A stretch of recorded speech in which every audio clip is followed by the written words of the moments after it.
3 ऐसे secret step जिससे हम अपने बिजनेस को ऑटोमेशन मोड पे डाल सकते हैं। डी मार्ट 200 से ज़्यादा स्टोर, बिग बाज़ार 300 से ज़्यादा स्टोर, रिलायंस फ्रेश 700 से ज़्यादा स्टोर, एडिडास, नाइकी, इन सब के जो अप्रैल के शोरूम है 400-500 से ज़्यादा स्टोर्स है। आई एम श्योर कि आप लोगों ने भी जब कभी भी ऐसे स्टोरों पे विजिट करा होगा तो एक सवाल आपके मन में ज़रूर आया होगा कि ये सारे के सारे स्टोर इतने ज़्यादा क्वांटिटी में, इतने बड़े स्टोर इतनी आसानी से कैसे चलते हैं। और वहीं कहीं आप भी अगर कोई अपना रिटेल स्टोर चला रहे हैं, आप अपना छोटा सा ग्रॉसरी स्टोर चला रहे हैं, आप अपनी सुपरमार्केट चला रहे हैं, आपका कोई मोबाइल की शॉप है, आपका कोई हार्डवेयर की शॉप है, आपका कोई इलेक्ट्रॉनिक की शॉप है, आपकी कोई बेकरी है, इस टाइप के रिटेल के अंदर आप बिज़नेस कर रहे हैं, तो आप अपने स्टोर को उन सुपरमार्केट के साथ या बाकी इनके जो मॉडर्न ट्रेड के स्टोर हैं उनके साथ कंपेयर ज़रूर करते होंगे। और आप सोचते होंगे वहाँ पर कि हम एक स्टोर को चलाने में मुझे इतनी प्रॉब्लम हो रही है, डे टू डे की जो एक्टिविटीज़ हैं उसके अंदर सुबह से शाम तक आप बिजी रहते हैं, हर एक ऑपरेशन को, हर एक चीज़ को आप खुद मॉनिटर करते हैं, अपनी फैमिली को टाइम नहीं दे पाते हैं। कोई अगर फैमिली फंक्शन घर के अंदर हो तो उस फंक्शन की इतनी टेंशन नहीं होती है आपको पहले अपने स्टोर की टेंशन ज़्यादा हो जाती है कि स्टोर को कौन संभालेगा। पर ज़रा सोचें यहाँ पर कि क्या आज के ज़माने में इस टेक्नोलॉजी के डिजिटल दुनिया के अंदर आप अभी भी अपने स्टोर को, अपने बिज़नेस को इस तरीके से चलाना पसंद करेंगे? जहाँ पर दुनिया डिजिटली बहुत ज़्यादा एडवांस तौर पे आगे बढ़ती चली जा रही है, कैसे आप अपनी ग्रोथ को, अपने बिज़नेस की ग्रोथ को मॉनिटर कर पाएंगे? कैसे आप बिज़नेस को आगे कंटिन्यू कर पाएंगे? जबकि आज के टाइम पे इस डिजिटल युग के अंदर आप इस चीज़ से, इस सिचुएशन से बहुत जल्दी, बहुत आसानी से बाहर आ सकते हैं। आप बहुत कम पैसे में और बहुत कम टाइम के अंदर इस अपने स्टोर को एक ऑटोमेशन मोड पे डाल सकते हैं। तो आज हम इस वीडियो में जानेंगे कैसे हम अपने स्टोर को, अपने बिज़नेस को, अपने सुपरमार्केट को ऑटोमेशन मोड पे डालें और कौन कौन से वो बेसिक 3 स्टेप्स हैं जिनको फॉलो करके हम अपने स्टोर को, अपने सुपरमार्केट को, अपने रिटेल के बिजनेस को ऑटोमेशन मोड पे बहुत आसानी के साथ डाल सकते हैं। इस चीज़ को डिटेल में समझने के लिए आज मैं फिर आपको अपनी कंप्यूटर स्क्रीन पर लेके जाऊंगा और वहां पर एक माइंड मैप के थ्रू, एक चार्ट के थ्रू इन सारे स्टेप्स के बारे में बताऊंगा। तो चलिए चलते हैं। ओके, तो अब हम आ चुके हैं अपनी कंप्यूटर स्क्रीन के ऊपर और यहाँ पे सबसे पहले हम बात करेंगे रिटेल स्टोर वर्कफ्लो के बारे में और कौन कौन से हमारे टाइप ऑफ रिटेल स्टोर कैसे कैसे होते हैं। और सेकंड शीट के अंदर हम बात करेंगे कि कौन से वो 3 स्टेप हैं जिनको फॉलो करके हम अपनी सुपरमार्केट को या अपने रिटेल स्टोर को ऑटोमेशन मोड पे डाल सकते हैं। सबसे पहले हम बात करते हैं मटेरियल के ऊपर कि आपको मालूम है किसी भी रिटेल स्टोर के अंदर, किसी भी सुपरमार्केट के अंदर डेली बेसिस पे बहुत ज़्यादा मटीरियल आता है, जाता है, कुछ डैमेज होता है, कुछ एक्सपायरी जा रहा है। ऐसे बहुत सारे हमारे काम हैं जो हमारे मटेरियल फ्लो के बनाते हैं, जिसको हम बोलते हैं आपका इन्वेंट्री मैनेजमेंट।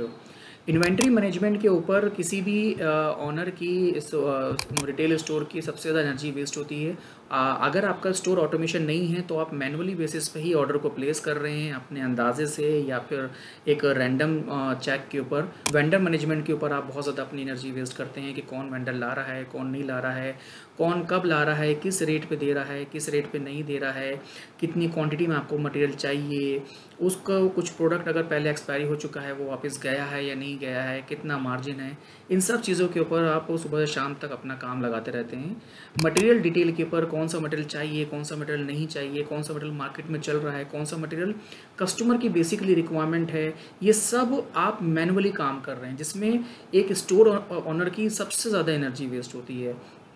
प्राइस कंट्रोल आप बेसिकली मैनुअली, अगर आपका स्टोर ऑटोमेशन नहीं है तो प्राइस कंट्रोल आप ऑटोमेशन ना होने की वजह से मैनुअली काम करते हैं। जितना भी रेट आया उसमें कितना % मार्जिन रखना है, कितने पे बेचना है। एक्सपायरी डैमेज का आपको पता नहीं होता है ज़्यादा कि क्या प्रोडक्ट आपके एक्सपायर जा रहे हैं, क्योंकि आपको ऑटोमेशन है नहीं, आपको आइडिया नहीं हो पाता है कि हमारा प्रोडक्ट एक्सपायरी कितना हो गया है, कौन सा प्रोडक्ट हमारा डैमेज हो रहा है। और लूज़ प्रोडक्ट ले रहे हैं तो वो पैकेजिंग कितनी हो रही है, कितनी नहीं हो रही है, क्या वेस्ट हो रहा है, इन सब में बहुत ज़्यादा जो स्टोनर होते हैं उनका टाइम वेस्ट होता है। स्टॉक का अपडेट करना, पेमेंट का फ्लो करना, कब किसकी पेमेंट कहाँ देनी है, नहीं देनी है, कितने दिनों के बाद देनी है, उसमें बहुत एनर्जी वेस्ट होती है। आगे फोरकास्टिंग ऑफ मटेरियल के आगे हमें फ्यूचर में कितना माल परचेज करना है या नहीं करना है। प्लेसमेंट ऑफ मटेरियल, अब मटेरियल आ गया है तो मटेरियल को लगाना है, कैसे लगाना है, कहाँ लगाना है, वो सब भी रैंडम बेसिस पे ही काम चलता है। सेकंड स्टेप की बात करते हैं जो कि है हमारा बिलिंग प्रोसेस कि आपका स्टोर अगर ऑटोमेशन नहीं है तो बिलिंग प्रोसेस आपका की जितनी भी एक्टिविटीज़ हैं बिलिंग मैनेजमेंट के बारे में वो सब मैनुअली काम कर रही होती हैं, जो आपके लिए बहुत हेडेक का काम देती हैं। कौन कौन से वो स्टेप हैं जो डेली बेसिस पे एक नॉर्मल ऑनर जो अपने ज़्यादातर अपना टाइम बिलिंग के अंदर लगाते हैं कि पेमेंट किस तरीके से आ रहा है, कौन कौन से उसके मोड ऑफ पेमेंट हैं, कस्टमर की इन्फॉर्मेशन है या नहीं है आपको मालूम नहीं, क्या आप इन्फॉर्मेशन उससे गैदर कर रहे हैं, सेल्स की मॉनिटरिंग आप खुद ही करते हैं बैठ के, बिल कलेक्ट हुए या नहीं हुए, बिल को बनाया या नहीं बनाया, मैनुअल बिलिंग आपकी बहुत ज़्यादा होती है। काउंटर वाइज अगर आपके कई सारे काउंटर हैं तो उस पर कौन से काउंटर पे कौन सेल कर रहा है खुद बैठे हुए हैं, आप खुद ही ज़्यादातर प्रेफर करते हैं, मतलब भरोसा ना होने की वजह से,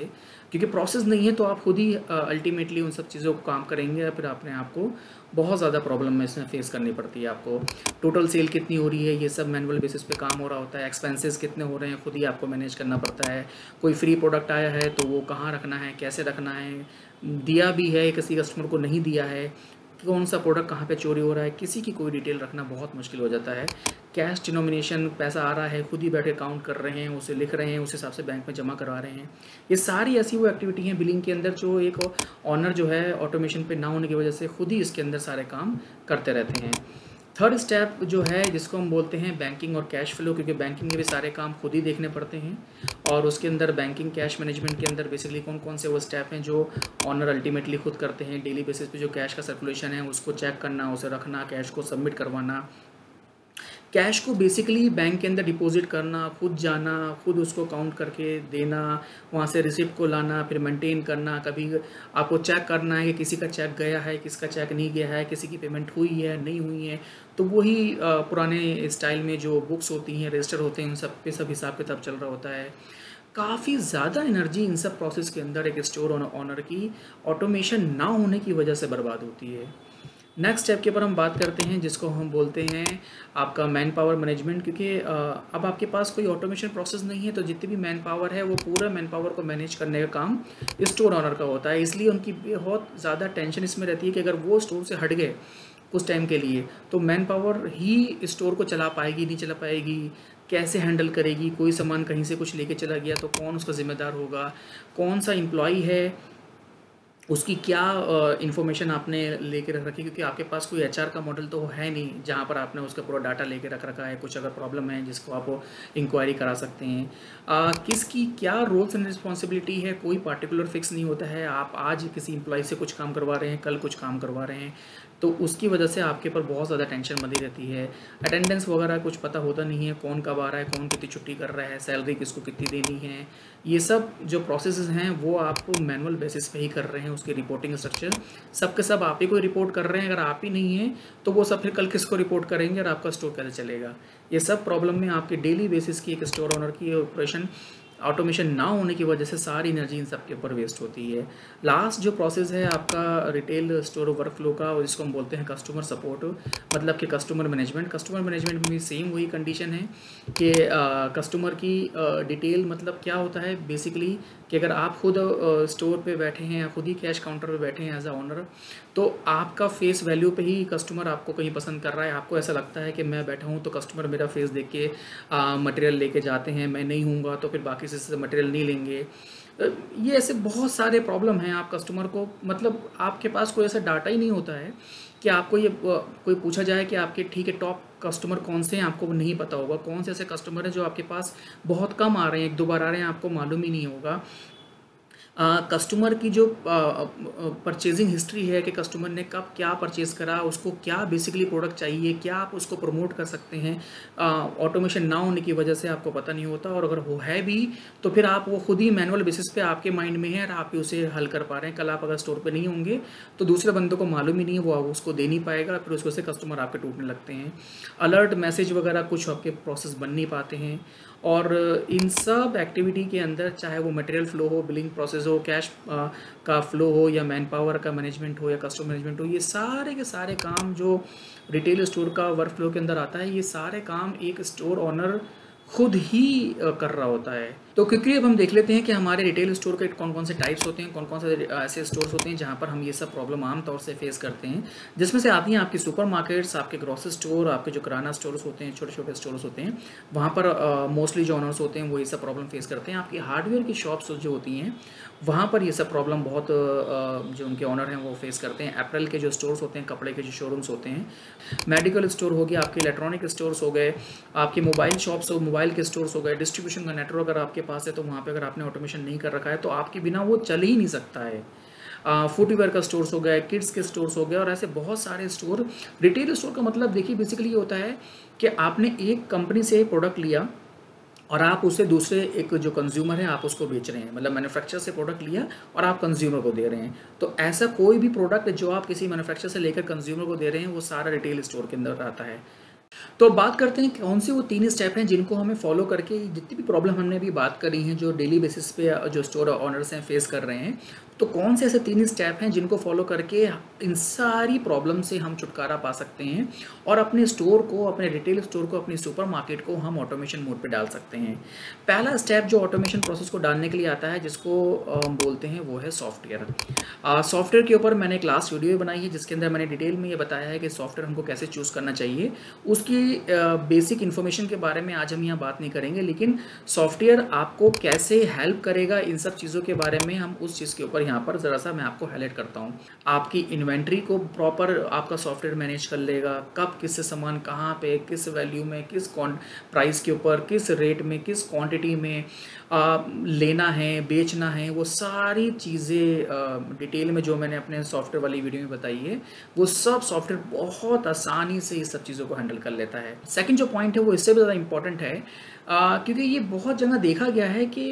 कई जगह पे स्टोर ऑनर्स ने एक सॉफ्टवेयर लेके तो लगा लिया है अपने सुपरमार्केट के अंदर, सिस्टम रख लिया है, लेकिन अब उसको चलाए कौन, जिसके लिए आपको चाहिए सेकंड स्टेप जिसको हम बोलते हैं मैन पावर। क्योंकि अगर आपने सॉफ्टवेयर तो लगा लिया लेकिन अब उस सॉफ्टवेयर को चलाएगा कौन, चलाएंगे तो एम्प्लॉइज़ ही, मैन पावर ही आपकी चलाएगी। तो मैन पावर को ट्रेन करना, मैन पावर को उनके SOPs के बारे में समझाना जो उनके स्टैंडर्ड ऑपरेटिंग प्रोसीजर होता है, मैन पावर को रूल्स एंड रेगुलेशन की प्रॉपर ट्रेनिंग देना, मैन पावर को मॉनिटरिंग के जो प्रोसेस हैं, कस्टमर से कैसे इंटरेक्ट करना है, मटेरियल को कैसे लगाना है, आपके जो डेली बेसिस की ऑपरेशंस हैं उसको कैसे हैंडल करना है, किस टाइम पे क्या प्रॉब्लम आएगी तो उसको कैसे सॉर्ट आउट करना है, कैसे चेकलिस्टों को भरना है, ये सारे प्रोसेस जो करेंगे वो मैन पावर करेगी। और तीसरा जो स्टेप है जिसको हम बोलते हैं सिस्टम, जिसका मतलब सिस्टम की मॉनिटरिंग। ये बेसिकली एक ऐसा रोल है जो आपको एज अ ऑनर अपने बिजनेस के अंदर करना है और यही रोल के ऊपर आपको सबसे ज़्यादा ध्यान देना है।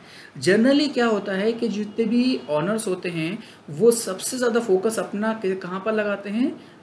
उसके ऑपरेशंस को संभालने के चक्कर में, जो कि आपका सॉफ्टवेयर बहुत आसानी से संभाल सकता है। उस सॉफ्टवेयर को चलाने के लिए आपके पास स्किल मैन पावर का होना ज़रूरी। अब आपको मॉनिटरिंग का काम करना है, आपको सिस्टम को कंट्रोल करना है, सिस्टम को आपको मॉनिटर करना है कि ये के सारे काम जितने भी आपने अपने ट्रेनिंग के थ्रू अपने एम्प्लॉयज़ को बताए हैं, आपने सॉफ्टवेयर के अंदर सब एंट्री करी है, क्या वो सही तरीके से काम चल रहा है या नहीं चल रहा है। सो इसके अंदर आपको क्या करना है, ऑनर को मॉनिटर करना है एंटायर सिस्टम को, एनीवेयर इन द वर्ल्ड, कहीं से भी बैठ के आप इसको आराम से मॉनिटर कर सकते हैं। सेकंड इसके अंदर पॉइंट आता है कि can focus on the business growth and expansion, और आप अपना पूरा फोकस उस बिजनेस की ग्रोथ के ऊपर और उसके एक्सपेंशन के ऊपर कर सकते हैं अगर आपने अपना जो पूरा स्टोर है वो ऑटोमेशन पे। और इसके बाद आप क्या कर सकते हैं कि आप अपना जो टाइम है वो अपने खुद के ऊपर लगा सकते हैं, आप अपना टाइम अपनी फैमिली के साथ बिता सकते हैं, आप अपना टाइम बिजनेस की ग्रोथ के ऊपर लगा सकते हैं। And the best part automation का जो आता है, जो मुझे सबसे ज़्यादा इसके अंदर लगता है, वो है आपका कैन एंजॉय द फ्रीडम। आप जो बिज़नेस की फ्रीडम है, आपके जो एक्चुअल पर्सनल लाइफ की फ्रीडम है, आप उसको बहुत ही आसानी से एंजॉय कर सकते हैं। तो आई होप कि आपको ये चार्ट देखने के बाद अब समझ में आ गया होगा कि कैसे हम अपने स्टोर को, अपने बिजनेस को, अपने रिटेल बिजनेस को, अपनी सुपरमार्केट को ऑटोमेशन मोड पे बहुत आसानी के साथ डाल सकते हैं। तो अगर आप भी अपने बिजनेस को ऑटोमेशन मोड पे डालना चाहते हैं, अपने डे टू डे की जो ज़िंदगी है आपकी स्टोर की, उससे बाहर निकलना चाहते हैं, अपनी फैमिली को टाइम देना चाहते हैं, अपने बिजनेस को ग्रो करना चाहते हैं, अपने स्टोर की मल्टीपल ब्रांचेस बनाना चाहते हैं और आज के के ज़माने में जो डिजिटल तरीके से बिजनेस काम कर रहे हैं उसके साथ आगे से कदम मिला के आगे बढ़ना चाहते हैं, तो इस नंबर पे आप अभी कॉल करें और पूछें, वहाँ पर मालूम करें कि कैसे आप अपने स्टोर को, करंट बिजनेस को ऑटोमेशन मोड पे डाल सकते हो। क्या वीडियो आपको अच्छा लगा होगा, इन्फॉर्मेटिव लगा होगा? वीडियो को लाइक करिए, शेयर करिए, चैनल को सब्सक्राइब करिए। मिलते हैं एक नए वीडियो में एक नए टॉपिक के साथ। This is Ali signing off.